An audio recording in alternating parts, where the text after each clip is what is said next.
The first time I was doing like drugs and that, I just recently turned 17, but when I was first hanging out with these people, I was 16. And at the time, all I did was smoke a bit of weed. And I saw them all doing like hard Class A's and other stuff, and I thought that's not for me. But then after being around them for about 3-4 months, you kind of say, fuck it, really. And that's how it kind of all started, and it just kind of escalated from there. It was completely my choice of me going, you know what, bugger it, in the end of it. Like what kind of drugs were you like exposed to? MD, speed, coke, MCAT, mushrooms, cactus, acid, pills, lots of different kinds of pills that we didn't know had in it. And then some other stuff which I won't touch on. Yeah, because when you're on drugs and that, you kind of open up to people like you wouldn't do in any other sense. You might do on some level in alcohol, but when you're on alcohol, sometimes you feel like you're explaining yourself, but you're totally not. You're just illiterate kind of thing. But I don't think I've like had a real bad trip. It's the next day of waking up. There was this one time, I don't remember a thing. There was this whole section. Next thing I know, I'd woken up at 6 in the morning in a field without my jacket, without my wallet, without my phone, without my cigarettes.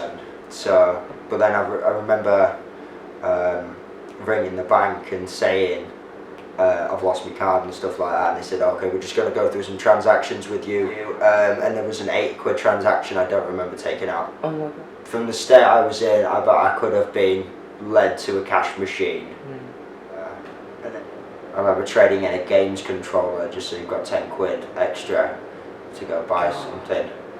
And then whenever money comes through from work, 90% of it goes on like drugs and spliff and booze, and the rest of it maybe. When you're going through it, and if someone tells you you've got an addiction to something, it's denial all left, right and centre. It's just like, no, I'm just having fun, I can quit any time I want. And then you see like gaps in yourself, you're like, it's not like I'm buying every day and I'm waking up and doing this. And I kind of like, there was a wake up call where I saw someone that I'd like to leave unnamed. They go to sleep, they wake up, they buy a bag, they crush it, they sniff, they get ready to go out, and they go back out and lather, rinse, repeat all the time. So that was kind of like a point where I thought that's what an addiction was, because I'm not doing that. It's not an addiction. When you're doing it and you think you've got the addiction, then you won't like admit it, you'll deny it left, right and centre. But I don't do any of that kind of thing now. I'll go out like with everyone at uni, but this is what uni students do. But I don't partake in any of that because that's just something that I just don't want to do anymore. But if you feel like I'm going to go down a bad road here, and maybe not only is my bank balance going to be in bad shape, but my well-being is going to be in bad shape. Get yourself some new friends.